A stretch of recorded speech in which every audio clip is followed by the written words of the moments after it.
Bon, retour sur le 600 et l'installation donc d'Amiga OS 3.1.4 sur une carte SD à partir de WinUAE. Donc dans l'épisode 2, c'était une catastrophe parce que ça ne fonctionnait pas, ça ne bootait pas. La bonne nouvelle, c'est que j'ai trouvé pourquoi. De retour sur le PC avec la carte insérée.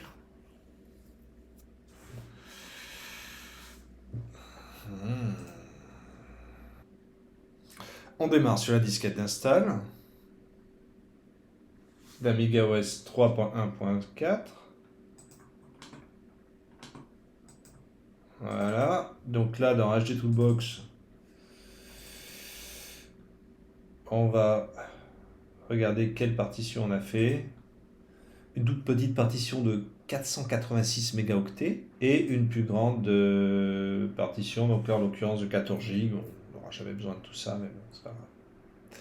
Voilà, après il suffit donc de formater le tout de façon classique, donc pour la petite partition il n'y a pas de souci.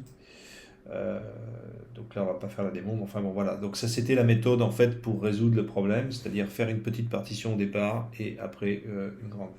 Donc là tout est installé, tout va bien, ça marche. Chez moi, donc j'ai essayé sur différentes machines, donc sur le 600 en l'occurrence, si on fait une partition de boot de 500 mégas par exemple, eh ben, ça marche très bien. Donc ou de moins de 500 mégas, ça marche super bien même. Donc je l'ai mis sur un espèce d'adaptateur, ce truc. C'est un adaptateur qui permettait à l'époque de, je sais plus, de patcher l'IDE sur un 1200. Enfin bon, en tout cas, je l'ai mis parce que j'ai viré tout le boîtier. Parce que le problème de la couleur d'affichage qu'on avait vu précédemment avec la couleur verte manquante, ça revient de temps en temps, donc je pense que ce condensateur-là, il va falloir que je ressoude dessous. En tout cas, on voit bien que la petite loupiote verte là, active, elle clignote. Ça veut dire qu'il y a de l'activité, donc en gros, le 600, il est en train de booter. Alors, c'est pas super rapide, parce que tout simplement, il n'y a pas de carte accélératrice, donc on est sur 68 000 d'origine pour le moment. Hop, voilà, le workbench qui démarre. Donc c'est pas non plus un foudre de guerre, mais voilà, donc ça fonctionne, ça boot. Bon, donc maintenant ce que je voudrais faire, c'est remettre 2 points de soudure sur le condensateur. Donc remettre 2 points de soudure sur le condensateur qui pose problème. Là les couleurs passent bien, vous me direz, il n'y a peut-être pas besoin d'y toucher tant que ça. J'ai pas testé en composite, peut-être que ça fonctionne bien, mais juste par acquis de conscience, de toute façon je voulais virer le blindage là parce que ça me gonfle. J'ai viré le blindage partout quoi. Donc ça sert à rien. Donc on va regarder déjà en éteint. Hop, ça ira mieux. On va sortir ça. Ça ira mieux aussi. Donc il va falloir trouver une solution. Il va falloir trouver une solution pour que l'adaptateur IDE SD ne touche pas ce truc là. Donc voilà, donc de toute façon on a un blindage qui est quand même assez ancien, hein. Je l'avais dit, la machine est dans son jus. Bon bah là il suffit de démonter tout ça et de regarder ce qui se passe dessous. Donc on va faire comme ça. Ça on voit bien. Alors ces espèces de tétons là, je sais pas comment ça s'appelle. Putain mais c'est pas possible. J'ai pas forcément pris la meilleure pince du monde. Ah putain, je vais baiser les pas de vis. Ah mais c'est pas vrai.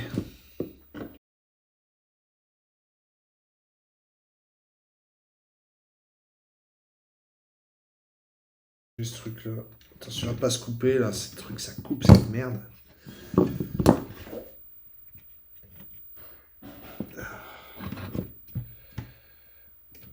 Faut y aller doucement. Alors idéalement il faudrait pousser comme ça.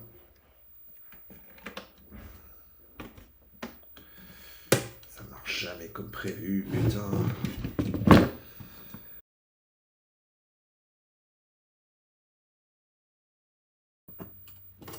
C'est bon. Putain. Donc les deux soudures qu'on va... La soudure en fait qu'on va reprendre, c'est celle-là. Celle-là, là. Ça va être là. Et là. C'est le fameux condensateur. S'il est un peu mal luné, malheureusement on perd une couleur. Donc on va juste faire ça. Alors il y a plein de gens qui me diront dans les commentaires sûrement, oui, tu devrais refaire tous les condensateurs, faire un recap de toute la carte mère. Un, j'ai pas envie. Deux, les condensateurs, ils n'ont pas forcément une mauvaise mine. Trois, je suis pas très doué avec un fer à souder.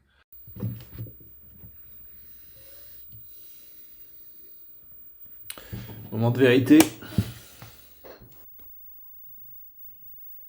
Et voilà, superbe. Bon, ça marche, nickel.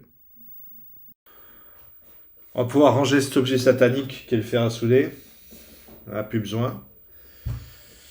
Ok, donc là, j'ai ce truc-là. Putain, donc ça va pas être viable. Donc il faut que ce machin-là ne vienne pas s'interférer avec aucun composant. Le problème, c'est que c'est assez... En fait, l'Amiga, c'est pas une machine qui est super transportable, déjà, parce que rien n'est vissé. Les cartes accélératrices sont pas vissées, rien n'est posé contre. C'est assez... D'ailleurs, je suis sûr, tu mets le... Il y avait dans le temps des sacs à dos Atari pour transporter les Atari chez son copain. Alors déjà, le gamin, il fallait qu'il soit balèze, hein, parce que l'Atari, ça pèse quand même, ça pèse quand même son poids.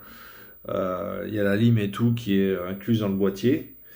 Je te dis rien. Et d'autre part, si c'était à faire aujourd'hui avec toutes les cartes accélératrices, les machins, etc., ben on arrivait chez le copain, tout serait en miettes. Hein.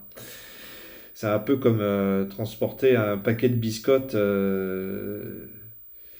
Ouais, c'est un peu nul l'exemple de la biscotte, mais oui, voilà.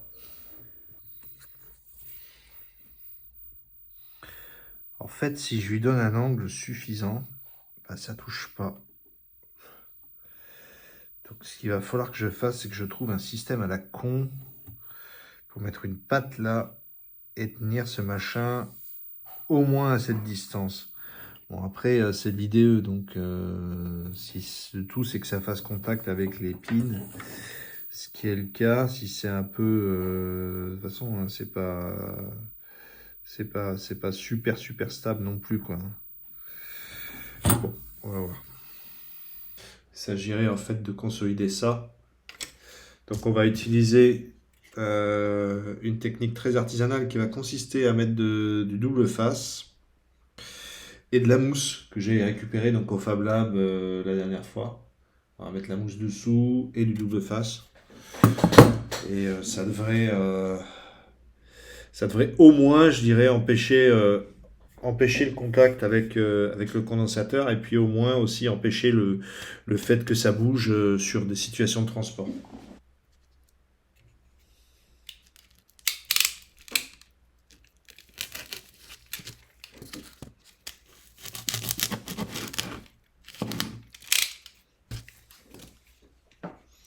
On va mettre du double face assez efficace.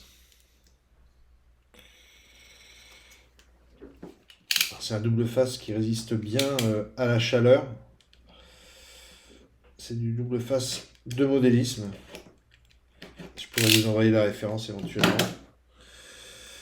Pour du modélisme auto, véhicule électrique, véhicule thermique, donc ça résiste assez bien à la chaleur. C'est pas un truc qui va vraiment qui va fondre. Ça, c'est plutôt bien. Et donc du coup,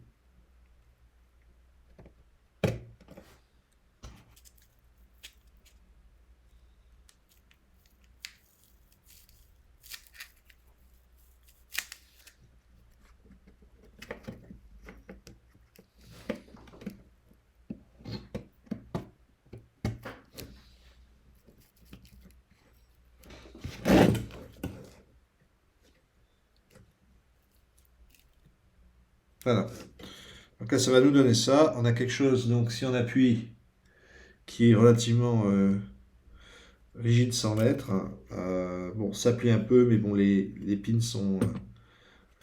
ça restera, ça ne bougera pas. Il n'y aura pas de jeu ni quoi que ce soit. Donc là, ça devrait aller parfaitement bien. Je viens de mettre la carte accélératrice, la Furia en place. Bon, c'est la première fois que je fais un truc qui se met sur un socket de 68 000 de ce format-là. Bon, on verra bien ce que ça va donner. On va allumer, hein. J'espère qu'on va rien brûler. J'aurais dû brancher une souris quand même. Enfin bon. On va faire maintenant. Ça boot, ça boot. Est-ce qu'on a la bonne show config?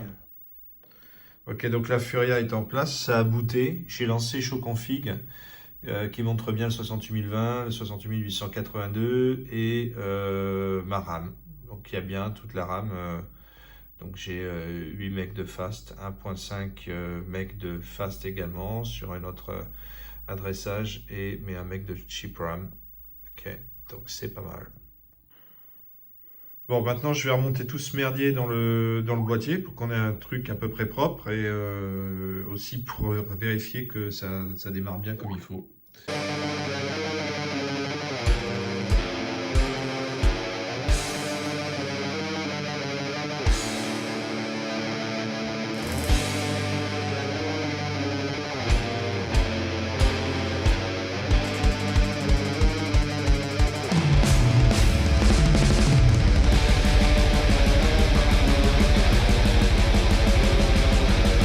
Alors évidemment, on repart vers la connerie.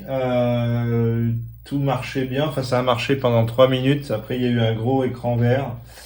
Et puis plus rien. Voilà, donc on va regarder. J'ai déjà essayé de voir s'il n'y avait pas des composants qui se touchaient entre eux, mais bon, comme je disais, le problème de ces trucs-là, c'est que c'est tout en suspension, c'est pas forcément non plus terrible. Bon. Allez, troubleshooting. Putain, mais va falloir le démonter combien de fois ce truc pour que ça fonctionne? Putain, on sort ça. Putain de truc. Voilà. Ça dégage. Il faut être patient. Alors évidemment, maintenant, il y a la carte au milieu, là. Ah, bordel. Bon. Allez. Ah oui, bah oui, ça sort tout. Génial. On va laisser ça comme ça. Ah putain, j'en étais sûr. Ah, moi, cette merde. Putain, ça tient pas. J'ai vu des mecs sur YouTube qui clipsent et en fait ça fait un clac. Et moi ça n'a pas fait clac. Donc, peut-être que je l'ai pas en fait suffisamment enfoncé. C'est ça en fait, et avec la chaleur ça peut-être bouger. Attends, bon, avant de faire chier à monter ça, on va déjà voir si ça boot.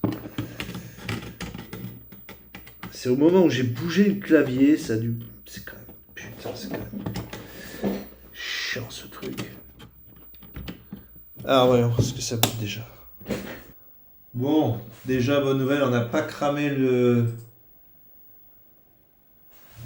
On n'a pas cramé le 600 puisque là ça boot comme ça. Donc je pense que c'est la carte qui est mal enfoncée. Donc c'est parti. Donc on éteint tout. Hop. Il est où le clac? Pourquoi ça fait pas clac comme dans les vidéos? Est-ce qu'il faut que j'enfonce? J'ai peur de casser la carte. Enfin, surtout la carte mère, j'ai peur de péter. C'est pas terrible ça. Attends, ça a l'air bien là. Ce qui serait super. Par contre, si jamais c'est ça, qu'à chaque fois que ça bouge, il y a un problème. Bah...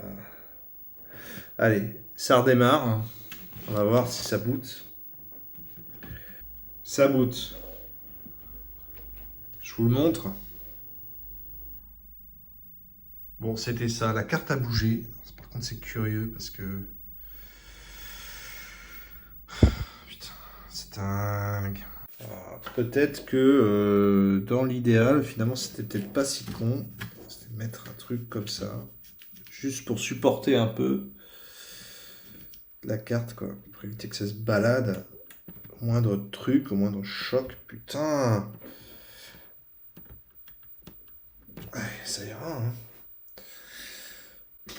Alors, on remet. Alors, tu vois, j'ai mis un. Je me suis aperçu que ça risquait quand même de toucher la carte SD. Donc, j'ai cru que c'était ça qui avait tout flingué. Visiblement pas. Mais bon, ce qu'il y a de bien, c'est que plus on troubleshoot, plus en fait on améliore la fiabilité de la voiture. Alors, l'Amiga, c'est un peu comme quand on fait de la compétition automobile. Il faut fiabiliser. Ah, mais c'est peut-être ça. Fiabiliser, fiabiliser, fiabiliser. Truc de merde là. Tiens. Fasse un peu moins cramer la nappe. C'est pas rigolo ça. Ça devrait pas, hein. Ça, y a rien qui pince, mais bon, on sait jamais. Allez, on redémarre. On va voir ce que ça donne. Bon, il va nous rester à remonter le boîtier, ce qu'on va faire tout de suite.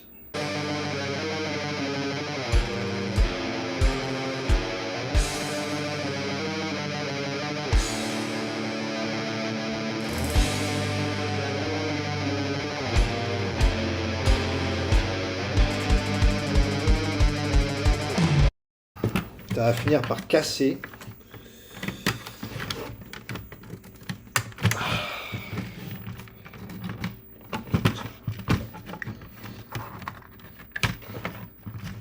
Ah, voilà, c'est des agrafes là, sur le côté. Ça me fout la merde là. Le connard qui a développé ce truc.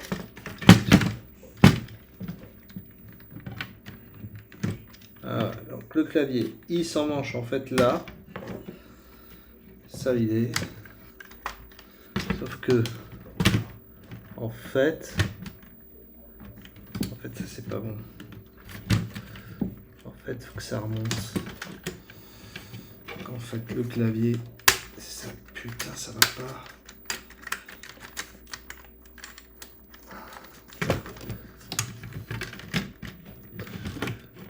D'accord, ça y est, putain, j'ai compris. C'est pas comme sur le 1002. Cette merde là. Voilà, ça va d'abord dessous. Voilà. Et là, ça devrait aller beaucoup mieux.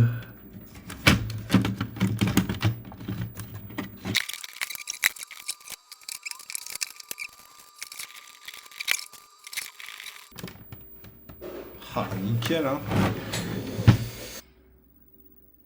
Bon, ben voilà, c'est assez pour aujourd'hui. Donc là, on a remis en entier le 600. Il y a la Furia 020 dedans.